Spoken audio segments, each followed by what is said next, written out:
Hello plant collectors from the world, my name is Marimar. Bienvenidos to Flora of the Sea. ¿Cómo están? I hope everybody's doing very well. Today we're gonna repot this 1, 2, 3, 4 plants that I've got. So if that is something that you're interested in, please enjoy this, and so let's watch the plants. Okay, so the first plant that we're going to repot is this beautiful Begonia. This is a Begonia festive paisley pink, and I must say that I became a little bit disappointed when I unboxed this plant. I got it on Etsy, and unfortunately the plant, when it arrived just like 3 days ago, it didn't look like the one in the listing. Like, come on, how many times have we had that? So here we have another plant that does not look like the pictures of the listing, which is a lot of frustration, because when you get a plant you want to look like the picture. Like, anyway, the plant that was listed looked very hot pink. This is more of a purple violet kind of look, and although the plant is beautiful, I mean, I love the plant, this is not the plant that I wanted. I wanted a hot pink Begonia. Now this plant does resemble a lot the plant that was listed, so what I think is going on here is that this plant was not in bright light. If you see at the pattern of the leaves, maybe in the nursery where this plant was growing was so tight like this next to other begonias that it was just not in a very bright situation in order to achieve that hot pink color that I want. So I'm gonna repot this, and immediately what I'm gonna do, now that it has been like away from all the plants in isolation to prevent, you know, pests and mold, all the thing propagating into other plants, now I'm gonna repot it into this slighter big container, and then I'm gonna put it next to my window. There is an east-facing window, and that window gets so bright light that all the plants that I put in there always do very good. So hopefully with that bright light that the plant's gonna get, it's gonna give me more of the hot pink that I'm kind of looking for. So far the plant looks good. I know that as the plant kind of, their leaves, the newest leaves especially, kind of grow into that good pattern, the plant's gonna look better. Right now it's not looking the best, but it's okay. Now this pot is disgusting, like, oh goodness. You think the nursery could at least clean, but no. When I unboxed this plant, it had kind of a vog walking, crawling underneath, and that was like, yuck. Okay, so very easy, it comes out of the pot. I'm gonna throw this away because I don't want to keep that ugly thing, and I'm gonna remove of this kind of, I know it's supposed to be there for air and whatever. I just personally don't like perlite, and it's getting very moldy. Oh goodness, look at this. It has like old spider webs that are kind of getting. Okay, so that's all I'm gonna remove, and I'm just gonna kind of take off the lowest level of dirt. So, you know, begonias reds, this begonia reds are very tricky to grow, because if you give them too much light, the intensity of the colors get out of control. Sometimes they go very red, and red is something that I prefer not to have in my collection. I mean, red looks gorgeous on other people's collection, just doesn't go very well with my aesthetics.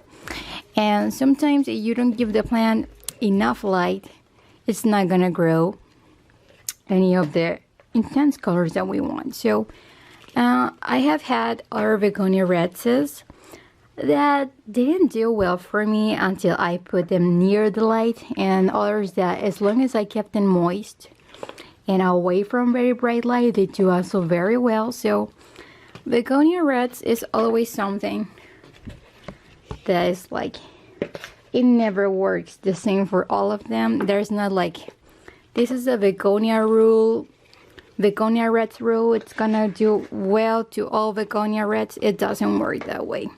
In my opinion, begonia reds, all of them have their unique requirements. Of course, all of them need the constant water, never leave the soil dry out. But when it comes to light and humidity, in my opinion, not all of them require the same, especially because there are so many hybrids like this. Festive Paisley Pink is also a hybrid, and since it is the first time for me growing the festive begonias, and I have to kind of learn through trial and error. So this is a begonia festive paisley pink, and it's done. And now this is going to go into my window. Okay, you guys, so the next plant that we're going to repot is actually a transition. We're going to transition this Phytonia. This is a Phytonia Pink Angel. This is a plant that I propagated when I got it in June. So I've got this plant in June, and it was a single plant. It was actually with another plant, and I divided this two because I wanted to do a project with it. Initially, I wanted to put them in a terrarium. However, that hasn't happened yet because I haven't had the time into putting that project together. So what I figured I was going to do is to try water culture. So I'm gonna try water culture. Water culture is not for everybody. It's not for all people who are into houseplants. However, I have never grown Phytonias in water culture. It may work, it may not work. So we're gonna figure it out together. I am very excited to put in this plant into water culture, but to be honest, only time will tell. Now, as you can see, this propagation right here looks very dry, very sad. It wasn't happy where it was. It was in a place that it received a lot of direct sunlight. I think this plant deserves better. So we're gonna put this into water culture, and let me show you this sexy thing. So this lady right here is a mug. This is a mug that I got on Etsy. And look at how cute this is. So feminine. It's like the lower part of a female body. And I think it's so cute, so feminine, so sexy. I like it so much. It's so adorable. And the material is like ceramic. So I think this is gonna hold water very well. It's not gonna be like something that dries the water very easily. So I decided that I'm going to use this sexy lady to be the vessel of the Phytonias. Okay, so these two Phytonias aren't looking its best. This plant, I just repotted it in June, as I said, and it was just a tiny cutting, and as you can see, it has worked on a few roots ever since. So this plant is okay here. She was liking it. However, since I already have two Phytonias, the same variety, Pink Angel, growing in soil, it's like, why have more? Now, water culture is something that does very well with plants from the Araceae family. Plants that have very thick roots do very well in water culture. However, plants that have very thin roots, like this, plants that do very well in water culture are plants that have thick roots, a little bit thicker than this, and these roots are very, very thin. So I am a little bit skeptical whether this plant will do fine in water culture. However, I am not too worried because Phytonias, is very easy to propagate. I already have this variety growing in soil, so it's not like I'm gonna lose a plant. This is some propagations that I made specifically to try new things. As I mentioned, I was going to do a terrarium with these plants, but I decided to go more with the water culture version of it. So yeah, let's try it. It may work, it may not work, so we'll see. Now, I was saving this container, this Sexy Lady right here, for a Frankie Fittonia. There's a variety called Frankie, and it is adorable. However, I haven't got my hands into one of those yet. I haven't found one online either. So by the time I maybe get a Frankie Fittonia, I might put this out of this Sexy Lady and put the Frankie, because when I saw this mug on Etsy, I thought this will look so cute with a pink plant that stays small. And I remembered the Frankie, and I always wanted this. So I've been having this for about a month and a half, and I haven't got the Frankie yet. And I'm sick and tired of looking at this sexy thing all alone by herself. So I'm gonna give her a companion. As you can see, this Fittonia right here is drier than the other one. So we're gonna remove all of these dry leaves. Hopefully the plant will put a few shoots and the plant will do just fine. So we're gonna put the 2 cuttings. Waterculture is not for everybody. A lot of people don't like it because plants don't do 100% better than in soil. That's obvious. I mean, these are not aquatic plants, these are land plants. But waterculture is something that I really enjoy, and I want to share it with other people who may be interested, or just for the curiosity to see whether this will work or not. So let me remove all of the dry leaves, which are like all of them. So what I decided that I'm going to do is I'm going to cut the leaves instead of taking all of them, because I want this plant to have photosynthesis still. So I think this will work for now. Now this Fittonia, this cutting is growing like sideways, and this cutting is growing upwards, so you can tell that the plant does very different growing patterns according to the light source that it is receiving from. So let me see how this looks like this. So I'm gonna wash all of the dirt that I can from the sink, and I'll be back in a few seconds. Okay, and we're back. This pink angel Fittonia already took a bath, and this is the most that I wanted to take the dirt of them. Of course, we still have a few dirt grains, but that's okay. The dirt is removed little by little when the plant is in water for a few weeks, and then it stays at the bottom until I wash the container. So I don't know if this angle is gonna work, but we're gonna try it anyway. I'm gonna put a few of these gems on the bottom, and we're gonna kind of hold the plant. So the gems or stones main purpose is to hold the plant in its place. So since this plant has very thin roots, we're gonna need a lot of the gems. Okay, so I already finished putting all the gems inside the plant. It's kind of in the place that it's gonna stay. It doesn't look 100% to my like, but as I said, the cuttings were not in very good shape. All of them, both of them were actually in a very high sun position. So the plant was struggling. However, as I saw in the root system, the plant was doing fine. So now that this container is gonna be in a medium light situation, hopefully the plant will do fine. However, since it's waterculture, I'm not 100% sure. And let me put this plant in water so it can be done.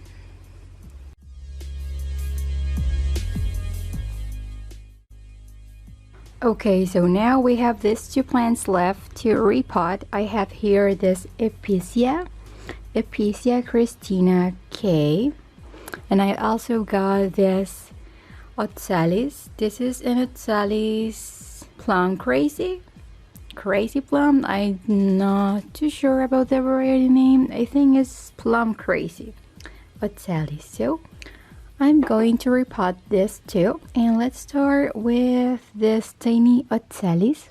So this Oxalis came in this 2x2 inch pot. I honestly have never grown Oxalis before. I know some of them go into dormancy just when the light levels get definitely smaller. So if I see this plant getting a little bit wrinkly at the end of the season. I don't think I'm gonna be too worried about it, but for now, let's put it in this kind of candle holder. This candle holder doesn't have any drainage holes, but that is fine because for now I don't want to keep any drainage holes into the shelf that I'm going to put this plant. Actually, I wanted one of the regular oxalis, the one that are purple, they look like truffles or butterflies, and I haven't got it online because I thought since it is a very common plant, I will be able to find it locally. But so far, I've been here where I live for 4 years and I've never seen an oxalis for sale. So maybe this next spring I will get myself into a purple oxalis. I know there are different varieties, but so far this is the first one that I'm going to get. So I find out about this plant on Arina's channel. Arina's has one of these plum crazy oxalis and it looks so tiny, so pretty, so fragile. And I thought that's the type of plant that I'm going for right now, like the type of plants that I want to keep next to my desk are very small plants that stay compact. And look at how cute this looks. This looks like a mini bonsai. So cute. I love the way it looks in this silver candle holder. And this plant needs bright light to get the purple hot pink leaves, otherwise they will get very dark. But having a dark purple plant it's interesting. So right now the plant is very pink because it just came from the nursery where it was. And of course nurseries have very bright light, but I think the plant will get a little bit darker as the place where I'm gonna put it, it is not direct sunlight. So it has it has yellow flowers, and the flowers is not something that I'm very interested in. However, they are beautiful, and in case this plant will bloom for me, I will keep the flowers because they are cute.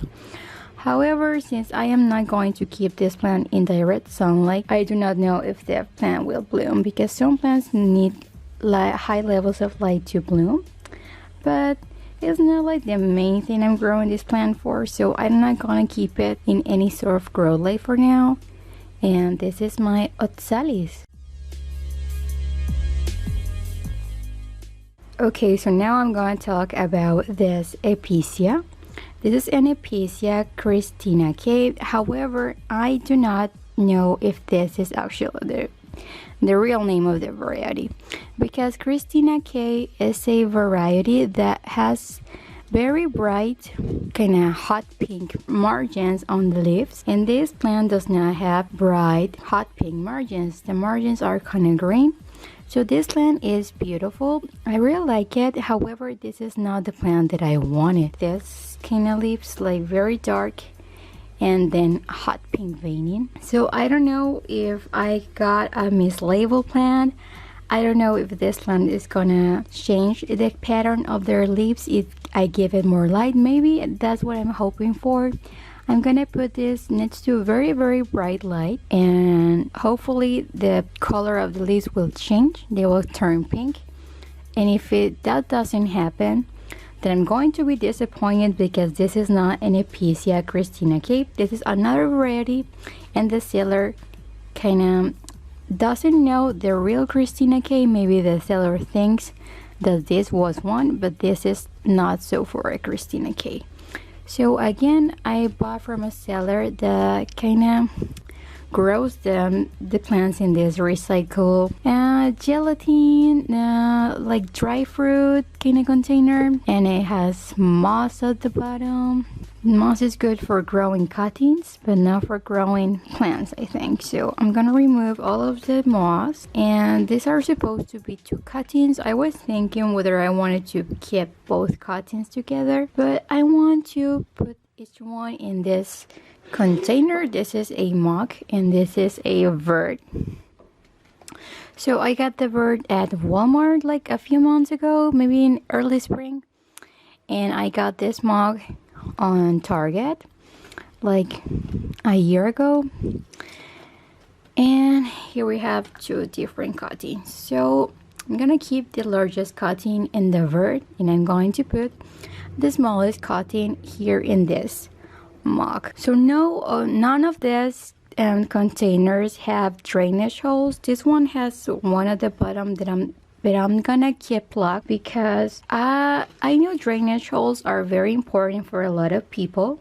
Drainage holes are there to prevent root rot and water and the minerals going out. However, for me, in the situation that I am right now in my life, I prefer not to have drainage holes on my planters because that helps me with the watering time. I do not have to dispose of any water staying in the saucer. Also, when the roots kind of stay very moist at the bottom, for me, it kind of works as a reserve, like a reservoir of humidity for the roots. Because since I work very often, I work 7 days a week, I do not have that much time to be watering often. So it works for me. It may not work for a lot of people. However, it is something that I am gonna keep working on because it has worked for me for the past year. I've been using containers without drainage for about a year now, and it has worked very well for me. As I said, maybe because I do not water very often. I think if I was someone who kind of wanted to water their plants very often, it would not work. But I water my plants once every 2 weeks, so that has worked for me, and that is in summer and spring. And since this room kind of gets the same temperature all year round, I remember last winter I was watering my plants maybe once every month, and that is something that I highly appreciate because time is very important to me. And that is the kind of reason why I am choosing to use containers without holes. I know a lot of people disagree with me on this, but we know that all of our circumstances are different for each one.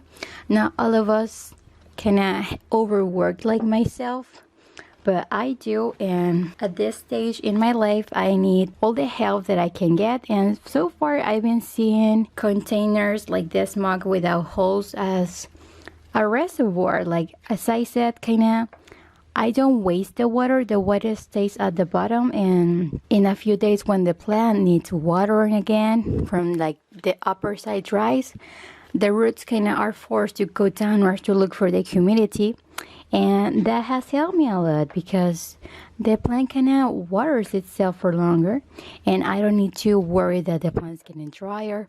Of course, this process of not drainage holes has cons. One con is that if I only use tap water that have minerals, the plant eventually is going to get like a lot of minerals at the bottom, and the plant's not gonna like that for longer. However, by rotating the tap water with rainwater, I think we can eliminate that. And I mean, the plant eventually is gonna outgrow its pot. So by the time that happens, I put the plant out of the container into a new container with brand new soil, and we have removed the plant from a container that has too many minerals. Another con is that if the plant does not have many roots like this one, and if I keep watering and watering and watering, the plant is gonna rot. So for example, here this epicea is a cutting. It has a few roots, but it does not have enough root to go all around here, right? So what if I kept watering this plant every single week, what is gonna happen is that the root is gonna rot. The roots and the cutting is gonna die. So what I will do with this plant for now is not water it until a month for now. And this plant, I also am not gonna water it until I think 2 weeks or so. And that is like something that I have learned by experience. Nobody told me to do so. Nobody told me, hey, in containers that don't have drainage, you should water less often, because people in the plant community just don't recommend this. So this is something that I have learned by myself, something that I have realized that cuttings in containers that have no drainage should be watered less often. Otherwise, the plant's not gonna do fine. Of course, this is still trial and error, and this cannot work or this can work. So let me go clean my hand. So there you have it, you guys. Thank you so much for spending time with me. These are all of the plants that I repotted today. This is the Begonia that I repotted into water culture. And so far, I do not know what to expect from this plant. As I said, this is my first time growing a Begonia in water culture. It may work, it may not work, so we'll see. So far, the plant is adapting its root system into growing in water, and this is just an experiment for fun, and I want to share it with other plant people who are interested in water culture. So this is this Begonia. This is the tiny oxalis that I just repotted into this candle holder. This oxalis kind of reminds me of a mini tree, and as a mini tree I'm looking forward to see the growth pattern of this plant.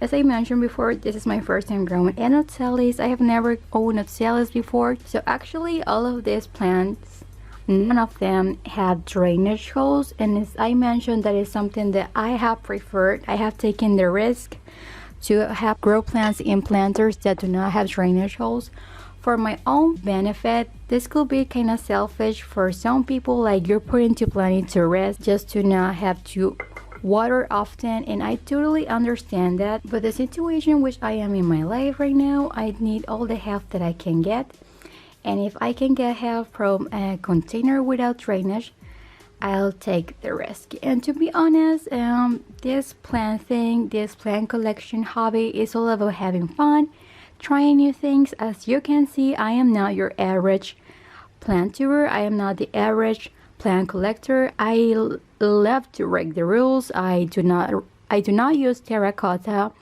I do not use drainage holes. I use a lot of my plants in water, and I love to divide plants, which is not often recommended when you just get a plant.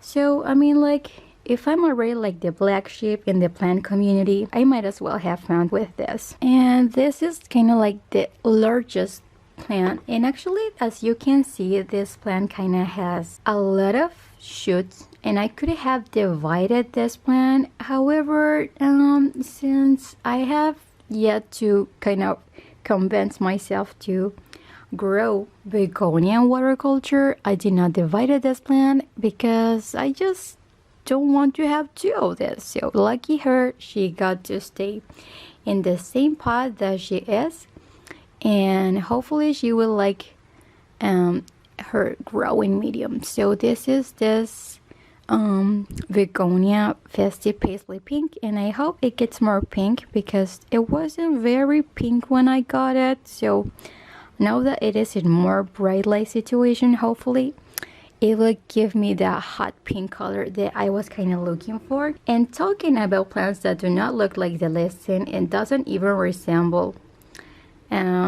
the plant that it was advertised as, is this Epicea. This Epicea is supposed to be a Christina K, and Christina K does not look like this. And I want to keep these two cuttings kind of separate. This is going to be in very bright light, and this is going to be in medium light. How do you call this thing? Like a baby flower. And this baby flower looks very orange. It looks orange, and Christina K has red blooms. And if this plant has orange blooms, that means this is not the plant that I wanted, that I ordered. And this is something that is very common when you buy Epicedias, because as I mentioned, sometimes the grower doesn't know what she or he is selling, because maybe he thinks the variety that they have is some name, but it's a mislabeled name, like it doesn't have the right name. And that is something we cannot do anything about it. So far I'm happy with the plant. I just hope it gets to be like more of the plant that I wanted in the first place. So this is the plants that I've got this time to repot. And thank you for watching, to everyone who spent time with me, and I'll see you next time. Goodbye. Thank you.